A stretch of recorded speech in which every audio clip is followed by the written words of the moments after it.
Hi hello అందరికీ నమస్కారం. నేను మీ వాణి. ఇవాళ మనం ఈ వీడియోలో నాకేమవుతుంది పార్ట్ 7 వినబోతున్నాం.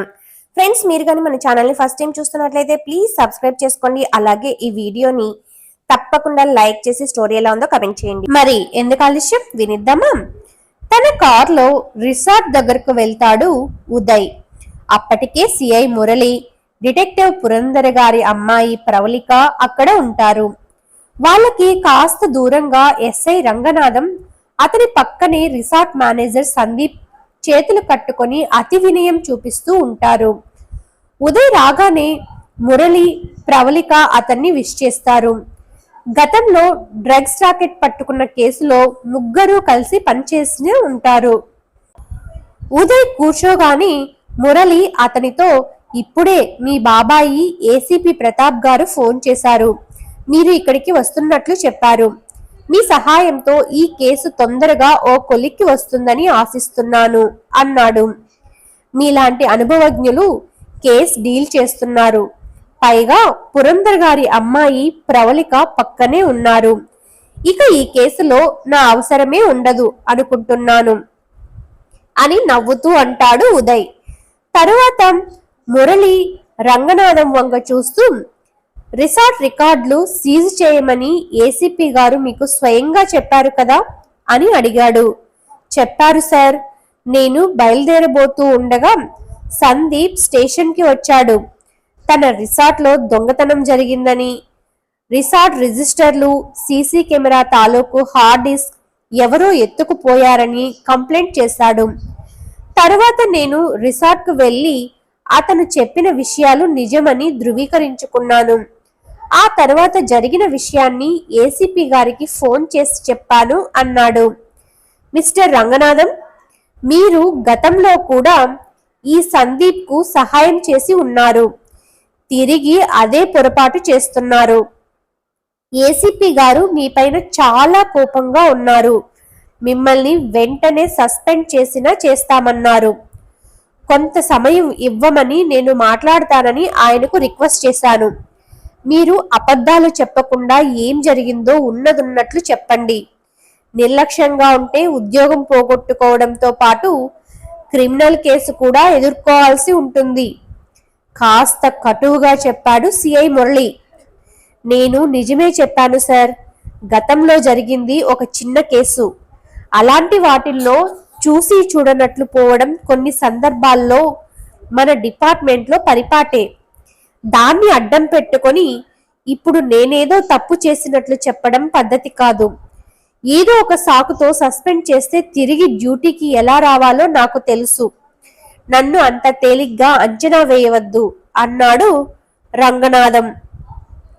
ఈ సంభాషణ అంతా తన మొబైల్లో రికార్డ్ చేసిన ఎస్ఐ మురళి దాన్ని ఏసీపీకి పంపించాడు. కొద్ది నిమిషాలకే అతనికి ఏసీపీ నుండి కాల్ వచ్చింది. అలాగే సార్ అంటూ ఫోన్ పెట్టేసిన మురళి, మిస్టర్ రంగనాథం, మిమ్మల్ని సస్పెండ్ చేశారు. ఆర్డర్ కాపీ డౌన్లోడ్ చేసి మీకు ఇస్తాను అన్నాడు.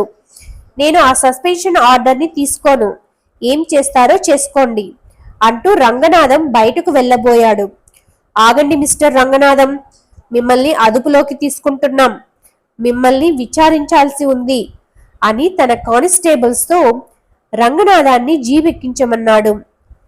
తర్వాత సందీప్ వైపు తిరిగి, నీలాంటి వాళ్లతో మర్యాదగా మాట్లాడితే ప్రయోజనం ఉండదు. స్టేషన్లో సరైన ట్రీట్మెంట్ ఇస్తే గాని దారికి రావు అంటూ అతన్ని కూడా జీబెక్కించారు. తరువాత రిసార్ట్లో ఉన్న 4-5 సిబ్బందిని కూడా అదుపులోకి తీసుకున్నారు.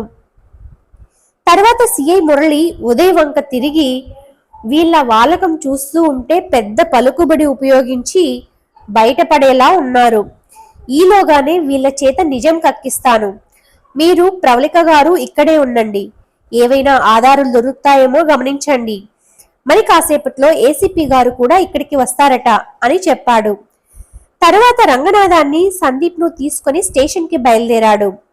ప్రవళిక ఉదయ్తో మాట్లాడుతూ, నా స్నేహితురాలు హన్సిక 3 రోజుల నుంచి ఫోన్ తీయడం లేదని వాళ్ళ పేరెంట్స్ చెప్పారు. ఇక ప్రియా అనే నా స్నేహితురాలు కూడా కాల్ లిఫ్ట్ చేయడం లేదని వాళ్ళ పేరెంట్స్ చెప్పారు. ప్రియ తన భర్త తరుణ్తో కలిసి ఈ రిసార్ట్కే వచ్చిందట. తనకు ఏదైనా ప్రమాదం కలగవచ్చునని ఆమె తన తండ్రి మెయిల్ చేసిందట అంటూ తనకు తెలిసిన విషయాలు చెప్పింది. వెంటనే ఉదయ్ తను వరుణ్ణి కలిసిన విషయం ఆమెకు చెప్పాడు. వరుణ్ నా క్లాస్మేట్. అతను ఫోన్ చేసి తను ఏదో మర్డర్ కేసులో ఇరుక్కుపోతున్నట్లు చెప్పాడు. నా సహాయం అర్థించాడు. నేను విషయాన్ని వెంటనే ఏసీపీ గారికి చెప్పాను. ఆయన తరుణ్ణి కలిసి వివరాలు సేకరించమన్నాడు. అతన్ని వెంటనే అదుపులోకి తీసుకోకుండా అతని మీద నిఘా ఉంచమన్నాడు అని చెప్పాడు ఉదయ్. ప్రియ గురించి అతను ఏమని చెప్పాడు అడిగింది ప్రవళిక. తన భార్య చాలా డిస్టర్బ్ అయినట్లు తనకు అనిపించిందని చెప్పాడు. అందుకే రిలాక్సేషన్ కోసం రిసార్ట్ కు తీసుకుని వెళ్ళాడట. అక్కడ ఎవరో అమ్మాయిని చూసి హన్సిక అని భ్రమపడిందట. హన్సికతో కలిసి తనను ఏదో చేయబోతున్నట్లు ఊహించుకొని గొడవ పెట్టుకుందట. రాత్రిపూట కాటేజీ నుంచి బయటకు వెళ్లి వచ్చిందట. ఆమె చేతికి రక్తపు మరకలు ఉన్నాయట. తనను హన్సికను హత్య చేసినట్లు ప్రియ చెప్పిందట అంటూ తనకు తరుణ్ చెప్పిన విషయాలన్నీ ఆమెతో చెప్పాడు. ప్రియ హత్య చేసిన మాట నిజమైతే తను ఏదో హత్య కేసులో ఇరుక్కుపోతున్నట్లు తరుణ్ ఎందుకు చెప్పాడు అడిగింది ప్రవళిక. ఇంకా అతనితో మాట్లాడడం పూర్తి కాలేదు. అర్జెంటుగా ఇక్కడికి రమ్మని ఫోన్ రావడంతో వచ్చేశాను అని చెప్పాడు ఉదయ్. అయితే ఇక్కడ ఎంక్వైరీ పూర్తయ్యాక నేను కూడా నీతో వస్తాను. ఇంటికి మనం వెళ్లే వరకు అతను అక్కడే ఉంటాడంటావా అడిగింది ప్రవళిక. అతడు ప్రస్తుతం తన స్నేహితుడి గదిలో ఉన్నాడు. బయట మఫ్టీలో ఉన్న పోలీసులు కాపలా ఉన్నారు. ఒక రకంగా హౌస్ అరెస్ట్ అయినట్లన్నమాట. బయట పోలీసులు ఉన్న విషయం కూడా అతనికి చెప్పాను కాబట్టి పారిపోయే ప్రయత్నం చేయడు. ఒకవేళ అలా ప్రయత్నిస్తే అతన్ని నేరుగా స్టేషన్ కి తీసుకుని వస్తారు అని చెప్పాడు ఉదయ్. అతను తప్పు చేసి ఉంటే నీ సహాయం కోరేవాడు కాదు, పరారీలో ఉండేవాడు. కాబట్టి అతను చెప్పేది నిజమేనని కోణంలో ఆలోచిస్తే మనం ఈ కేసును పరిష్కరించవచ్చు అని చెప్పింది ప్రవళిక. తరువాత ఉదయ్ సిఐ మురళి తమకు తోడుగా ఉంచిన కానిస్టేబుల్ ని దగ్గరకు పిలిచి, ఒకసారి ఈ రిసార్ట్ మొత్తం తిరిగి వద్దాం. మనకు సహాయంగా ఉండడానికి ఇక్కడ పనిచేసే వాళ్ళని ఎవరినైనా పిలవండి అని చెప్పాడు. అతను కాస్త దూరంగా తమ వంకే చూస్తున్న వ్యక్తిని పిలిచి, ఎవరు నువ్వు? ఈ రిసార్ట్ వాచ్మెన్ ఎక్కడా అని అడిగాడు. నేను వాచ్మెన్ తమ్ముడిని సార్. అన్న లీవ్ పెట్టినప్పుడు నేను డ్యూటీ చేస్తూ ఉంటాను. ఇందాక స్టేషన్ కు పోయిన వాళ్లలో మా అన్న కూడా ఉన్నాడు చెప్పాడతను.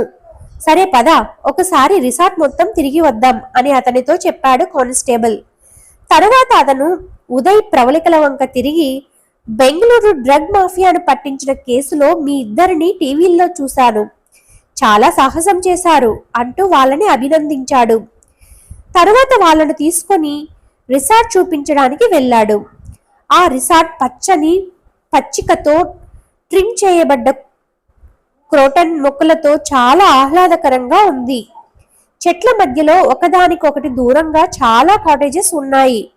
ఒక చోట స్విమ్మింగ్ పూల్, మరొక చేట ఆర్టిఫిషియల్ గా ఏర్పాటు చేసిన చెరువు ఉన్నాయి. ఆఫీస్ రూమ్ దాటిన తర్వాత కొద్ది దూరంలోనే ఒక రిసార్ట్ ఉంది. అందరూ ఆ రిసార్ట్ వైపు వెళ్లారు. అక్కడ క్లూస్ టీమ్ కి సంబంధించిన ఫోటోగ్రాఫర్ ఉదయ్ ప్రవళికలను చూసి విష్ చేశాడు. ఇక్కడకు వచ్చి వెళ్లే వాళ్ళందరినీ వీడియో తీయమని ఏసీపీ గారి ఆర్డర్ సార్. అలాగే మెయిన్ ఎంట్రన్స్ దగ్గర కూడా నిఘా ఉంచారు. బయటకు వెళ్లే వాళ్ళను వీడియో తీయడంతో పాటు వాళ్ళ ఐడీస్ చెక్ చేస్తున్నారు అని చెప్పాడతను. ఉదయ్ రిసెప్షన్ లో ఉన్న వ్యక్తి వద్దకు వెళ్లి తన మొబైల్లో ఉన్న తరుణ్ ఫోటో చూపించి, ఇతన్ని నిన్న చూసారా అని అడిగాడు. చూశాను సార్. ముందు ఒక అమ్మాయితో వచ్చాడు, తరువాత మరో అమ్మాయితో వచ్చాడు. అందువల్ల నాకు బాగా గుర్తున్నాడు అని నమ్మకంగా చెప్పాడతను. వెంటనే ఉదయ్ తరుణ్ కి కాల్ చేసి ప్రియ ఫోటో పంపమన్నాడు. ప్రవళిక హన్సిక పేరెంట్స్ కి కాల్ చేసి తన ఫోటో పంపమంది. ఆ అమ్మాయి విషయం ఏమైనా తెలిసిందా ఆతృతగా అడిగారు వాళ్ళు. ఇంకా లేదు, మీరేం భయపడకండి, ముందు ఫోటో పంపండి అంది ప్రవళిక. వాళ్ళిద్దరి ఫోటోలు చూసిన రిసెప్షనిస్ట్, అవును సార్, వీళ్ళిద్దరితోనే ఇక్కడికి వచ్చాడు అన్నాడతను. తరువాత హన్సిక ఫోటో చూపిస్తూ, ముందు ఈ అమ్మాయితోనే వచ్చాడు సార్, అదిగో ఆ కార్నర్ సీట్లో కూర్చొని చాలాసేపు మాట్లాడుకున్నారు. తర్వాత దగ్గరలో ఎవరో కూర్చోవడంతో ఇద్దరు ఫ్యామిలీ రూమ్ లోకి వెళ్లారు. దాదాపు 1 గంట అక్కడ ఉన్నారు. ఇద్దరు బయటికి వెళ్ళిన గంట తర్వాత ఇదిగో ఈ అమ్మాయితో వచ్చాడు అంటూ ప్రియ ఫోటో చూపించాడు. అంతే, చెమటలు పట్టాయి ఉదయ్కి. తన అంచనా తప్పు కాబోతోందా? తరుణ్ నేరం చేశాడా? తీవ్రంగా ఆలోచిస్తున్నాడతను. అతని చేతిని తన చేతిలోకి తీసుకొని మృదువుగా నొక్కింది ప్రవళిక. రిలాక్స్ ఉదయ్, ముందు ఇక్కడ కాఫీ తాగుదాం అంటూ లోపలికి నడిచింది. కాస్త దూరంగా నిల్చున్న కానిస్టేబుల్ని, వాచ్మెన్ తమ్ముడిని కూడా తమతో రమ్మన్నాడు ఉదయ్. రిసెప్షన్ లో ఉన్న వ్యక్తి తానే స్వయంగా వాళ్లకు వాటర్ బాటిల్స్ అందించాడు. కాఫీ కూడా తనే సర్వ్ చేశాడు. వాళ్ళు కాఫీ తాగేలోగా 2-3 సార్లు వాళ్ళ దగ్గరకు వచ్చి వినయంగా నిల్చున్నాడు. ఇతని ప్రవర్తన కాస్త అనుమానాస్పదంగా ఉంది. అడిగిన దానికన్నా ఎక్కువ జవాబులు ఇస్తున్నాడు. సాధారణంగా పోలీసులు కేసుల విషయంలో ముక్తసరిగా జవాబులిస్తారు. ఇతన్ని వివరించమని మురళి గారికి చెప్పింది అంది ప్రవళిక. కాఫీ ముగించి రిసెప్షన్ వద్దకు వెళ్లారు. అతను వద్దంటున్నా బిల్ చెల్లించాడు ఉదయ్. ఇక్కడ సీసీ కెమెరాలు లేవా? హఠాత్తుగా అడిగింది ప్రవళిక.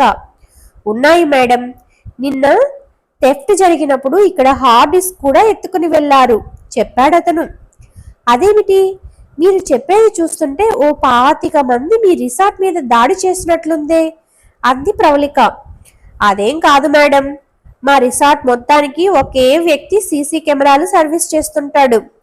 అలాంటప్పుడు హార్డ్ డిస్క్లు ఎత్తుకుపోవడానికి ఒక్కరు సరిపోరా? హేళనగా అన్నాడతను.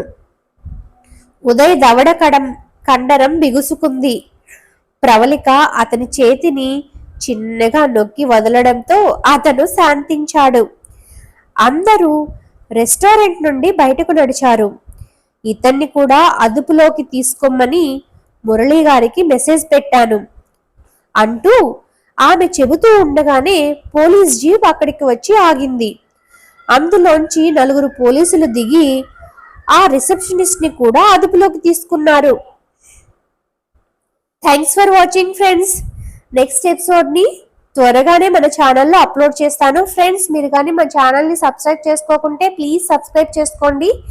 అలాగే ఈ వీడియోని తప్పకుండా లైక్ చేసి స్టోరీ ఎలా ఉందో కమెంట్ చేయండి. అలాగే మీకు ఎలాంటి స్టోరీస్ నచ్చుతాయో మాకు కమెంట్స్లో తెలియజేస్తే ఆ స్టోరీస్ని మన ఛానల్లో నేను అప్లోడ్ చేస్తాను. Thank you once again.